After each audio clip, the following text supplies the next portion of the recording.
ये अखबार की कटिंग देखिए। इंडियन एक्सप्रेस खबरें छाप रहा है कि बीएसपी सुप्रीमो मायावती के जो भाई हैं उन्होंने 5,000 की संपत्ति बना ली है, तो 1,100 करोड़ की संपत्ति बना ली है।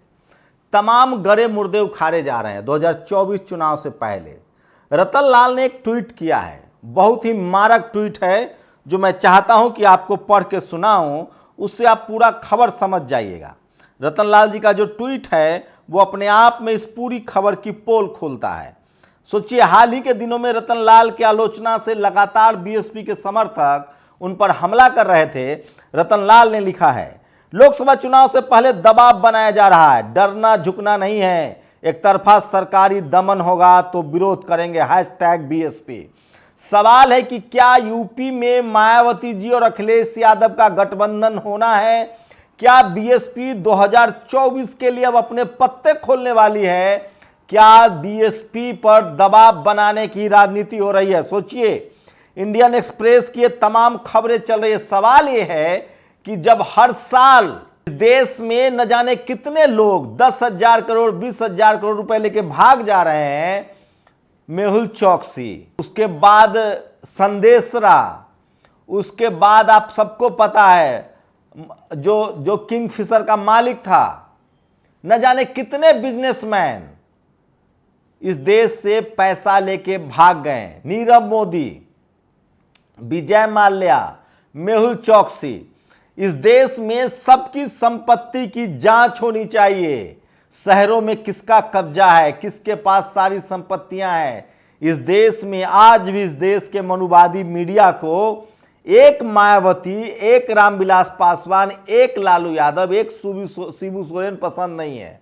मैं बार बार कह रहा था कि बीएसपी सुप्रीमो एक मैच्योर नेता हैं, इन वक्त पर वो अपना पत्ता खोलेंगी। तो क्या लगता है आप लोगों को कि क्या बीएसपी सुप्रीमो मायावती पर उनके भाई के जरिए दबाव बनाने की कोशिश हो रही है? क्या इस देश में, जिस देश में 3% लोगों के पास 97% संसाधन है, क्या वो मनरेगा में मजदूरी करके बनाया है उन लोगों ने? इस देश के दलित, पिछड़े, आदिवासी किसानों की जांच होती है, उनको टीवी अखबार के जरिए बदनाम किया जाता है। सोचिए, इस देश के business, media, judiciary, college, university, bureaucracy, business, सारी संपत्तियों पर किनका कब्जा है? अडानी के मामले में क्या हुआ? सवाल यही है कि अगर आप SC, ST, OBC हैं, पिछड़े हैं, दलित हैं, किसान हैं, तो आपकी जड़ें खोदी जाएंगी, बात का बतंगर बनाया जाएगा, टीवी अखबार के जरिए आपको बदनाम किया जाएगा। लेकिन समय बहुत तेजी से निकल चुका है और अब तो लगभग बहुजन समाज के लोगों ने टीवी अखबार का बायकॉट शुरू कर दिया है और उनको पता है कि उनके समाज के नेता हो या अधिकारी हो, उनको बदनाम किया जाता है और इसलिए इस अखबार की पूरी खबर पर कोई ध्यान नहीं दे रहा है। लेकिन वहीं लगा हुआ है इंडियन एक्सप्रेस। क्लर्क से बिजनेसमैन तक का सफर कौन है? मायावती के भाई आनंद कुमार। इस तरह के आर्टिकल लिखे जा रहे हैं, लेकिन सवाल है कि बहुजन समाज के लोग बिल्कुल इससे बेपरवाह हैं, उनको चिंता नहीं है। वहीं दूसरी खबर है महिला खिलाड़ियों के मामले में जो आरोपी हैं ब्रजभूषण शरण सिंह, उसमें खबरें आ रही कि चार्जशीट तो फाइल हुआ है, लेकिन पॉक्सो एक्ट से उनको, पॉक्सो वाले मामले में शायद उनको क्लीन चिट दे दी गई है। इस तरह की रिपोर्ट्स आ रही हैं, अभी इसकी पुष्टि नहीं हो रही। उर्मिलेश ने एक ट्वीट किया है, जो मैं चाहता हूं कि इस ट्वीट को आपको बताऊं पढ़ के, लेकिन उन्होंने अब शायद डिलीट कर दिया है। तो इस तरह की जनसत्ता ने भी खबर लगाई है कि ये बहुत गंभीर मसला नहीं है। वहीं बीएसपी के जो सांसद है दानिश कुंवर, दानिश अली, उन्होंने कहा है कि उत्तराखंड में जिस तरह से धार्मिक सांप्रदायिकता का बढ़ावा दिया जा रहा है उसको रोका जाना चाहिए। तो सबसे बड़ी खबर वही थी पॉक्सो एक्ट वाली, जो मैं आपको बता रहा था।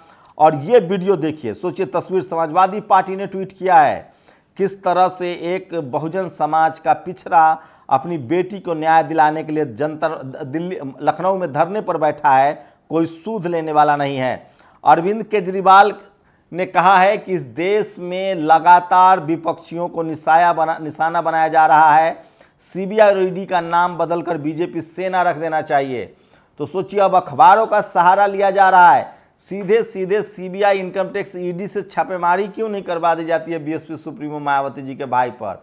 अखबार के जरिए जानबूझकर, मैं फिर कह रहा हूं, इस देश के बहुजन नेताओं को टीवी अखबार के जरिए बदनाम किया जाता है। एक जमाना था जब इस जांच से सोचिए इस तरह से के हालात है। वहीं नीतीश कुमार ने कहा है कि चुनाव बहुत जल्दी भी हो सकता है। लोकसभा के चुनाव की तारीख तो कायदे से 2025-24 में होना चाहिए था, अप्रैल मई में होना चाहिए था, लेकिन कहा जा रहा है कि हो सकता है कि इस साल के अंत तक ही चुनाव करा लिया जाए, ऐसी संभावना जताई जा रही है। इसकी वजह क्या है? लोग कह रहे हैं कि इसकी वजह है एंटी इनकम्बेंसी। तो क्या मायावती के डर से फिर से अब उनको बदनाम करने की कोशिश हो रही है? क्या मायावती जी ने अपने पत्ते खेलने शुरू कर दिए हैं? ये सबसे बड़ा सवाल है और लोग सवाल पूछ रहे हैं। और सोचिए बीएसपी सुप्रीमो का ये वीडियो भी लगातार वायरल हो रहा था, जिसमें वो कह रही थी कि जो लोग संविधान बदलने का सपना देख रहे हैं उनको इस लायक कर दीजिए कि वो संसद ही न पहुंच पाएं। और वहीं प्रसादी के लिए सवर्णों और दलितों के लिए अलग अलग टेंट, ये गलत है। तो तमाम ये डॉक्टर नितिन राउत ने ये ट्वीट किया है किस तरह से इस देश में जातिवाद जो है वो अपने चरम पर है। वर्ण व्यवस्था को आज भी लोग इम्प्लीमेंट कर रहे हैं। सोचिए कानून का जब डर है तो ये स्थिति है, जब कानून नहीं था तो क्या होता होगा। तो ये सबसे बड़ी खबर है। वहीं मायावती जी को फिर से बदनाम करने की लगातार कोशिश हो रही है, लेकिन अब एक बात तो तय है कि उनका कट्टर समर्थक हो या धूर विरोधी हो, सबको लगने लगा है, बहुजन समाज के लोग अब मान गए हैं कि टीवी अखबार की विश्वसनीयता कुछ भी नहीं है और हमको उनसे सहमति नहीं है।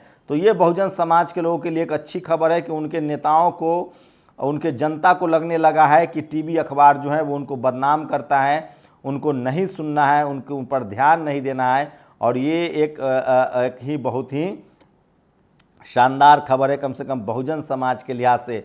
तो क्या मायावती जी को फिर से मीडिया में बदनाम करने की कोशिश हो रही है? क्या बीएसपी को करप्ट करने की कोशिश हो रही है? और सवाल है कि इस देश में वो एक भी दलित, पिछड़ा, आदिवासी टॉप बिजनेसमैन क्यों नहीं है? क्या कोई नेता का परिवार का आदमी बिजनेसमैन नहीं हो सकता? क्या इस देश में सारे बिजनेसमैन जो है वो मनरेगा में मजदूरी करते हैं? उनकी संपत्तियों की जांच नहीं होनी चाहिए कि वो संपत्ति कैसे बना रहे हैं? मैं एक बात फिर कह रहा हूं, इस देश का जो सिस्टम है वो SC ST OBC के लोगों को आगे नहीं आने देता है, उनको बदनाम करता है और इसमें मीडिया की बड़ी भूमिका है। मैं गुजारिश करता हूं कि मीडिया पर तो आप कतई भरोसा न करें। अब बात तूफान की, सोचिए सारे टीवी आज आपको तूफान की खबरें दिखा रहे हैं, खतरनाक खबर है, लेकिन ये खबर इसलिए दिखाई जा रही है क्योंकि इससे कोई जान माल की क्षति नहीं होगी। और ये अच्छी बात है क्योंकि सरकार ने मैनेजमेंट बहुत अच्छा किया है और फिर से सरकार के काम की इतनी सराहना होगी, इतनी सराहना होगी कि आप दांतों तले उंगली पीस लेंगे। लेकिन मैं इस बार मोदी जी की तारीफ कर रहा हूं कि उन्होंने समय रहते इस तूफान से निपटने के लिए अच्छी तैयारी की है। ये एक अच्छी बात है और इसलिए इस खबर को लगातार दिखाया जा रहा है क्योंकि सरकार के स्तर पे मैनेजमेंट बहुत शानदार किया गया है। सरकार ने अच्छी व्यवस्था की है, खासकर गुजरात कोस्टल एरिया में जिस तरह से तूफान आ रहा है इससे कोई जान माल की क्षति नहीं होगी, शानदार व्यवस्था है। तो इस तरह की खबरें दिखाई जानी चाहिए जो सरकार अच्छा काम कर रही है। लेकिन सरकार तभी अच्छा काम करेगी जब और कामों को भी दिखाया जाए। तो सोचिए टीवी अखबार की पॉलिसी है कि जो काम अच्छा हो उसका प्रचार प्रसार किया जाए, बाकी जनता के मुद्दों पर बात ना हो। तो मैं फिर कह रहा हूँ जो टीवी अखबार आपको दिखा रहा है वो दरअसल खबर नहीं, प्रचार है।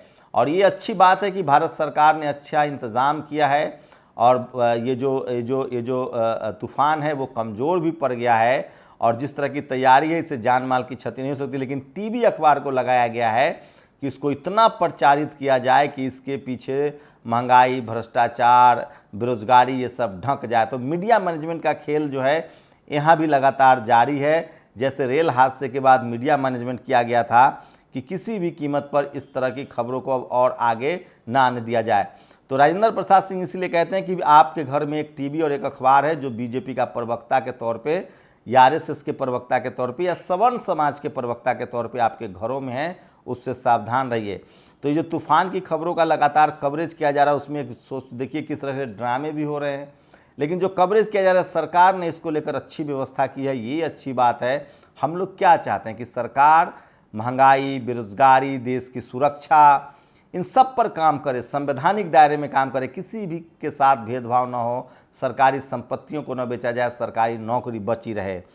तो हमारे खेल, एक और प्रधानमंत्री का ट्वीट है जो बेहतर है, हमारे खेल जगत में एक बड़ी शुरुआत, वैश्विक स्पर्धाओं में भारत को पहचान दिलाने में जनजातीय खिलाड़ियों की बड़ी भूमिका रही है। ऐसे प्रयासों से देश को इस समुदाय से नए नए टैलेंट मिलेंगे। शुक्रिया मोदी जी, आपने कम से कम माना है। देश के जनजातीय क्षेत्रों की खेल प्रतिभाओं को राष्ट्रीय स्तर पर लाने के लिए आज़ादी का अमृत महोत्सव के तहत ओडिशा के भुवनेश्वर में स्थित Kalinga institute of social sciences में देश के पहले जनजातीय खेल महोत्सव का आयोजन किया गया है। एक अच्छी कोशिश, मैं फिर कह रहा हूं, इस देश के मूल निवासियों को जितना मौका मिलेगा हर जगह वो बेहतर परफॉर्म करेंगे। तो प्रधानमंत्री ने ट्वीट किया, ये भी अच्छी खबर है जो मैं आपको दिखा रहा था।